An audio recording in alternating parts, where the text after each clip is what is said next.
Hi, if you like to draw birds like me and feel like you need a little bit of help, you might benefit from the worksheet I have available for you in the description below.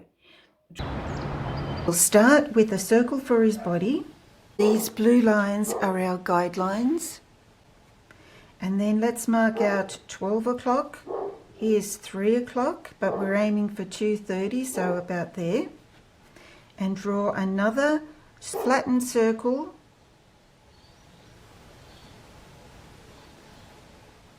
more of an oval than a circle, but there we go, like that. And then from about here, a line out, that'll be for his beak. And now from his beak to the point where the circle's crossed, just an arc like that. I'm just going to rub out that smudge of a blue.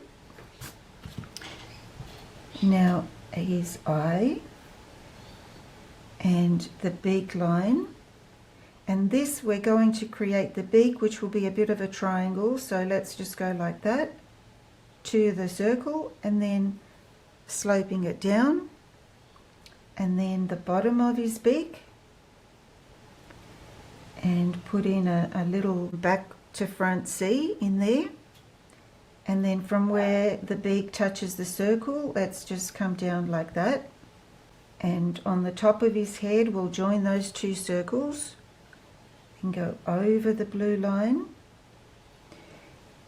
Now for his cap, let's just go over the eye and then a little squashed U shape in there and a little squashed U shape in there. So there's our eye, and I'm just going to put in another little circle around it for his little tiny feathers there. Now he has a lovely light blue ear patch just under his eye, and it starts at the beak, so we shall come out a little and then go down and make one loop and then a longer one and a shorter one, and just come back up to the beak. This is where his light blue feathers are. And we shall put in some of his little black shoulder feathers and his chest feathers. And along this dotted line that we did before, we can put in his wing. Now, did you see what happened there? It was coming out and going in, and then another U shape like that. So this line now comes forward, and here is his tummy, and the tail coverts will be in there, and his tail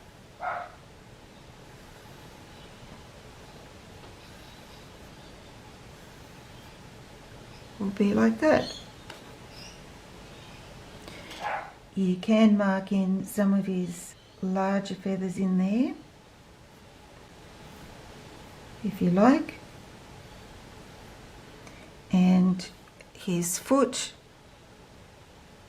will come out of this point here, so he has a little sock, and then his leg and another leg over here, and a little triangle at the end of his feet or legs, and then he has 3 toes at the front, the middle one the longest one, and then he has his toe at the back.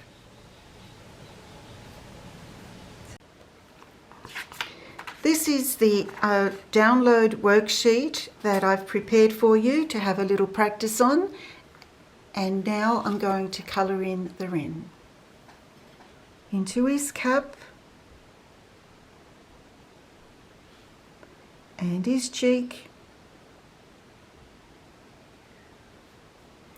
and and his mantle.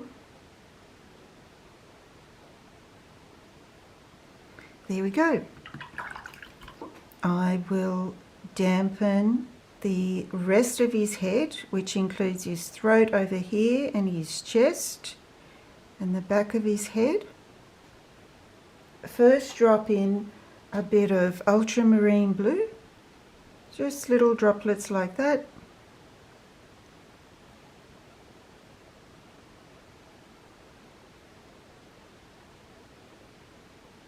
I'm just working on normal plain paper out of a sketchbook, so it's not absorbing the paint really well. It's just for illustration. I've got a colour here called Goethite, which is a browny tanny colour, and we can just go over the feathers of the wings. Just going to pull some of that brown into his body, just so it bleeds a little bit, and also some of this blue.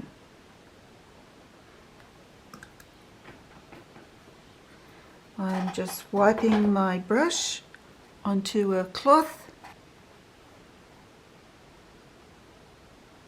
Watercolours are quite pretty when they bleed a little bit like that. It's very wet, so I will have to wait a second.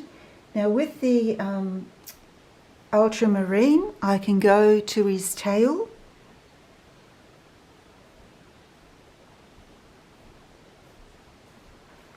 And do that. It'll be black around here and his shoulders and his tail, and around his eye area. I'm going to use some indigo, which I prefer to use instead of black. I'm going to leave a little white spot in his eye for the sparkle in his eye. There we are. And come around his eye like that, and come down to his shoulder feathers over here, and he does have a border of blackish feathers on his chest. I like the way it bleeds. I did that on purpose when the paper was still wet, and he needs a little bit more indigo on the back of his head, because he tends to have his blue shine on the front.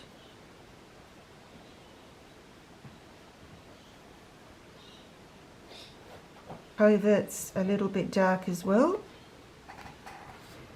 and give his beak a little touch of black as well, or indigo, and leave a bit of white on the top.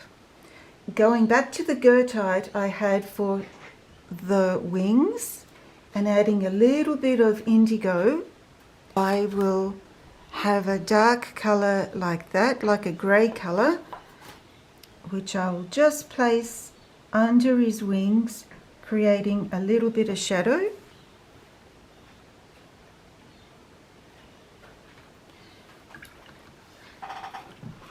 And now I'll go back to the Goethite and colour his legs and feet in the browny colour, and adding a little bit of brown there, and there he is. He's a cute little fellow. And of course you can refine him, and we can do wrens in all sorts of different positions, but there he is. So thanks for watching, and see you next time.